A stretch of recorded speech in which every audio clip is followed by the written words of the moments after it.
Imagine sitting at your office desk on a calm Tuesday morning. You open an email marked Urgent Security Update. You click, and within 3 days, over $2.5 million disappears. Gone to offshore accounts you've never heard of. A career destroyed. A community left stunned. All because of one click. Before we dive in, tell us where you're watching from and subscribe to Bite Crimes. Your support keeps us bringing you these chilling, true, and educational stories of how cybercrime unfolds in the real world. Now, sit back. Let's begin the full story. David Mitchell wasn't just any bank manager. At 45, he was respected in his New York community for his professionalism, his calm leadership, and his reputation for keeping people's money safe. Married with 2 kids in college, he dedicated more than 2 decades to the bank. But in late 2019, as the holiday season approached, David started receiving emails that appeared to come directly from his bank's IT department. The messages were urgent, warning of critical security updates, and advising employees to log in immediately to avoid being locked out of the system. The emails carried the bank's logo, official-looking signatures, and even matched the tone of previous internal memos. David had no reason to doubt them. What he didn't know was that these were carefully crafted phishing emails, designed by hackers who understood both the psychology and the habits of banking staff. On December 3rd, 2019, David followed the email's link. The login page looked identical to the bank's secure portal. He typed his credentials, hit enter, and went on with his day, never realizing that, in that instant, hackers halfway across the world had gained the keys to the bank's internal network. By the next morning, small irregularities began to appear in the bank's system logs. Transactions to unfamiliar overseas accounts, amounts small enough not to raise immediate alarms, started trickling out. But over 72 hours, the amounts ballooned, quietly draining over $2.5 million into accounts in jurisdictions known for weak banking regulations. David noticed the issue only after a colleague from the compliance department flagged unusual overnight transfers. When the bank's internal investigation began, all digital trails pointed back to his login. The shock was devastating. The once trusted manager now stood accused of negligence, even complicity. The bank called in the FBI's cybercrime division, which quickly identified that the intrusion came from a sophisticated phishing attack. Forensic analysts combed through log files and identified a digital fingerprint, an IP trail leading back to servers in Eastern Europe. But the real breakthrough came when a server seized in a separate investigation in Lithuania contained code snippets identical to those used in the attack on David's bank.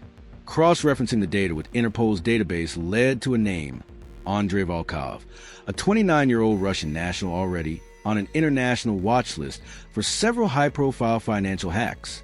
Andrei had been running a cybercrime ring that specialized in social engineering, tricking people, rather than systems, to gain access. The phishing campaign against the New York bank had been one of his boldest strikes. What do you think about this so far? Could you imagine someone as experienced as a senior banker falling for such an attack? Share your thoughts in the comments below. Your perspective might help someone else stay safe. For David Mitchell, the personal fallout was as crushing as the financial loss. The headlines painted him as careless. His neighbors whispered. The bank placed him on immediate leave, and he ultimately lost a position he had spent decades building. Friends who once trusted his judgment now avoided him. His children faced questions at college they didn't know how to answer. Cybercrime isn't just about money. It's about the human cost, the shame, the broken trust, the sense of being violated by someone you'll probably never meet. On the other side of the world, investigators describe Andrei Volkov as highly intelligent yet detached, motivated by greed and the thrill of outsmarting institutions. He reportedly boasted in underground forums that he could make seasoned bankers click without thinking. The psychological contrast was stark. David, a man who believed in rules and procedures, versus Andrei, a man who saw rules as weaknesses to exploit. The FBI's hunt wasn't easy. Volkov had used layers of proxies, fake identities, and shell companies to launder the stolen funds. For months, the case seemed to stall. The turning point came when investigators linked a cryptocurrency wallet tied to the stolen funds to an old email address Volkov had used during his university days. This lead helped Interpol coordinate with European authorities to track his movements.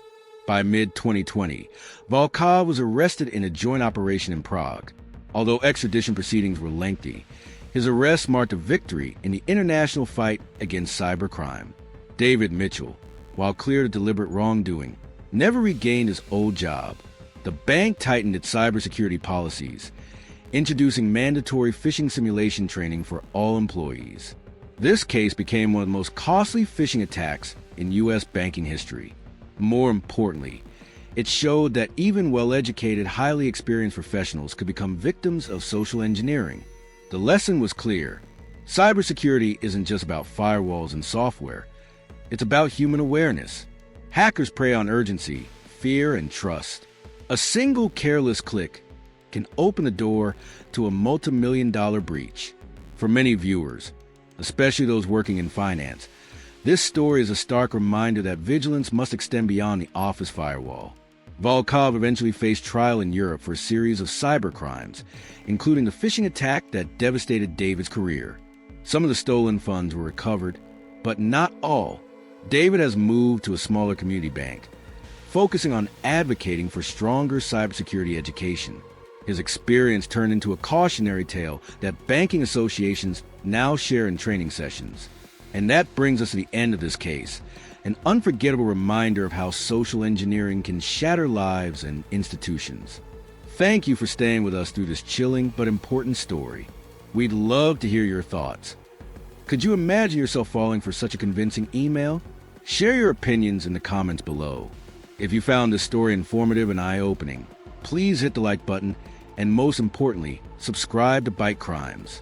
Your support encourages us to keep uncovering and sharing these real, educational true crime stories that help us all stay vigilant in the digital age.